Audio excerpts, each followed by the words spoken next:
Over the weekend, I had the opportunity to play Frank and Drake, a supernatural narrative game by Appnormals Team, an independent studio best known for their award-winning game, Stay.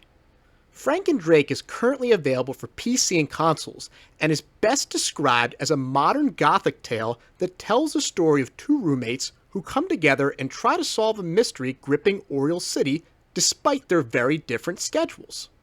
I played through the game twice now, enough to have a pretty good feel for it and the story's branching narrative structure.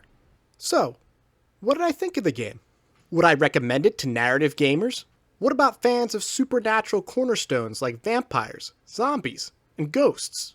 What about people who just enjoy a good mystery? What were the highlights? And were there any lowlights?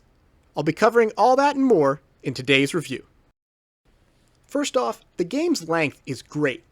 I play games very slowly. I search every room 3 times over and read every single bit of information. But a single playthrough, for me, the slowpoke that I am, clocked in at around 3.5 to 4 hours. As a working dad, I've come to really appreciate games that you can play in a single evening. But don't mistake the fact that a single playthrough is short for a lack of content. As I said earlier, this game has a branching narrative structure with a total of 6 unique endings, so you could play through the game twice without seeing any of the same scenes. And even if you go that route, you'll still have to go back for 3rd and 4th playthroughs to truly see everything Frank and Drake has to offer. Even after 2 runs, I'm itching to go back in for one more, so I can try and find the best ending. Or at least, the ending that I think is the best. In all honesty, Frank and Drake isn't just a game that encourages multiple playthroughs, it really insists on it. Because in order to understand the game's story to its fullest extent, you're going to have to go through it a couple of times. Because unless you played through it enough to see certain scenes, some details of the epilogue likely won't make much sense to you. For me, 2 was enough to get a really good grasp on the story, but I do plan on going back for a 3rd to get some more clarity. All of this is to say that what might seem like a 3-hour game is, in earnest, a 10 to 12 hour experience, told in bite-sized, easily digestible bits. Speaking of the story, it's pretty engaging. Frank's arc is rather confusing the first time around, but all of that is intentional, and serves to drive home what he's been going through. I also felt that the way the game dealt with his amnesia was fairly well done. In my old job, I used to work with someone who had severe short-term memory loss, and while that isn't quite the same as amnesia, they described the process of trying to remember things in the same way that Frank does. By the end of my 2nd playthrough, Frank had really grown on me, to the point where his segments were my favorite on that particular run. As for Drake, he's awesome.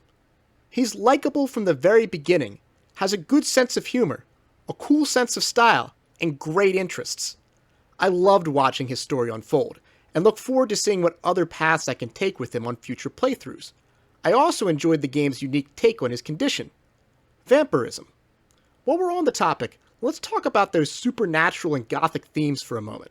They are mentioned in the game's description, but I had totally forgotten about them until day 2, when Drake has to go find some blood to recover from an earlier event.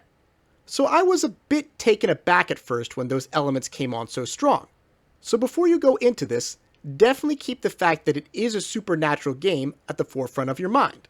Sure, there are ghosts on day 1, but at the time, it could be attributed to hallucinations. So once the supernatural really comes in full force later in the game, you might be caught a bit off guard unless you've made a mental note of that detail. In any case, the story itself is pretty solid. It takes elements of Gothic and classic supernatural literature and mixes them into a modern context, resulting in a tale that's fresh and familiar all at the same time. That having been said, although the game's mystery is best understood after multiple playthroughs, I do wish it had been a bit clearer after the first. Some confusion for a setup like this makes sense, but hearing certain names and plot points for the first time during an epilogue can be really bewildering. I also wasn't impressed by the game's inciting incident, which I just didn't find to be, well, inciting. Rather than a big moment to kick off the story at the end of Act 1, it's more of an afterthought, and actually causes some confusion about how much of the game is supernatural at an inopportune time. Both characters do fall victim to the occasional leap in logic, but that seems to have more to do with the path you take than anything else. The story does have to coalesce somewhere after all, so I can't blame the developers for trying to get the train back on a particular track at certain points.